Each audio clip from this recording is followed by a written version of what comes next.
File into Saturday, October 14, 2017 file photo. Utah head coach Kyle Whittingham watches from the sideline during the first half of an NCAA college football game against Southern California in Los Angeles.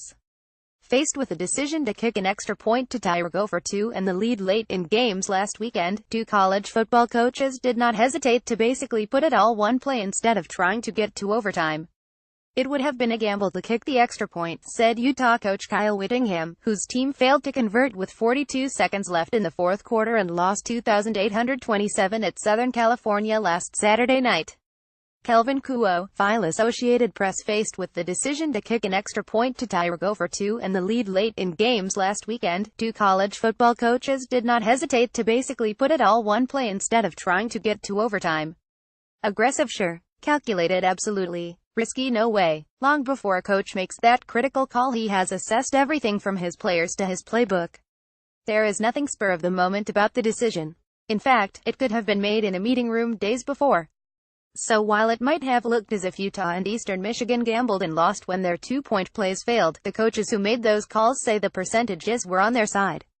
It would have been a gamble to kick the extra point, said Utah coach Kyle Whittingham, whose team failed to convert with 42 seconds left in the fourth quarter and lost 2,827 at Southern California last Saturday night. A few hours earlier in the day, Eastern Michigan was in almost the exact same situation, having scored a touchdown with 49 seconds left at Army to make it 2,827. EMU's running play for two was stopped less than a yard from the goal line. Eagles coach Chris Crichton said when he meets with his coordinators on Thursdays, one of the situations they discuss is whether they will be playing for overtime or trying to win the game in regulation if they face the scenario they did against Army. Crichton's approach is conventional. If Eastern Michigan is facing a clearly superior opponent, he used Alabama as an example, the Eagles are going to play for the regulation win. If Eastern Michigan has the advantage in talent, depth and home field, Crichton and his staff will enter the game expecting to extend it if given the chance. And our third option is we got to wait and see, he said Tuesday. We got to see how our O's playing. How our D's playing. How did we get there? Do we have momentum? Did they come back on us? Has it been tight? All those things are relevant. Against Army, the decision to try to win the game in regulation was made with about 8 minutes remaining and the Black Knights' offense on the move, Crichton said.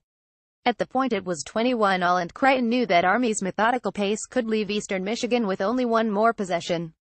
Sure enough, Army scored with 506 remaining. The Knights' option offense had already gained more than 400 yards rushing and held the ball for more than 36 minutes. Eastern Michigan was not stopping Army. Our defensive coordinator, when we did have the ball on the last drive, came up to me and said, "Hey, if we score, go for two," Crichton said. Whittingham was in a similar pickle. At the Los Angeles Coliseum. We knew we needed to be aggressive, that's obvious. You go play a team like USC on the road, we're like a 14-point underdog or whatever we were. So we knew there was going to have to be some element of risk that we needed to take to have a chance, Whittingham said. Utah converted a fourth-hand short from deep in its own territory early in the game on the way to a 217 lead at half. USC wiped out the deficit with touchdown drives of 98, 88 and 93 yards to go up 2,821 with 454 left in the fourth quarter.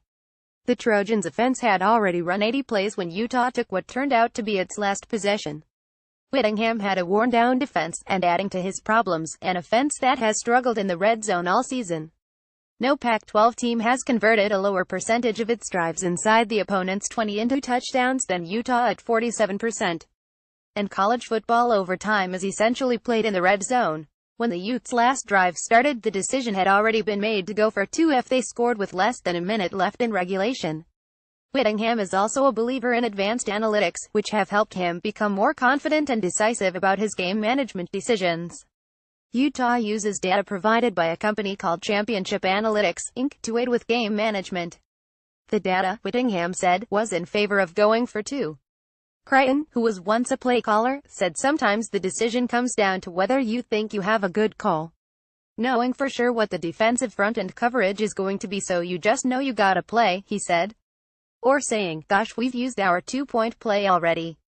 After a loss, coaches will review a game and question what they could have done to change the outcome. Whittingham said he has not once second-guessed that final decision. More convinced that we made the right decision the more I thought about it, he said. _____. Follow Ralph D. Russo at www.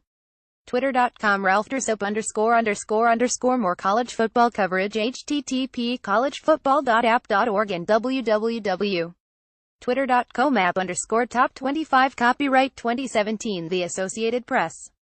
All rights reserved. This material may not be published, broadcast, rewritten or redistributed.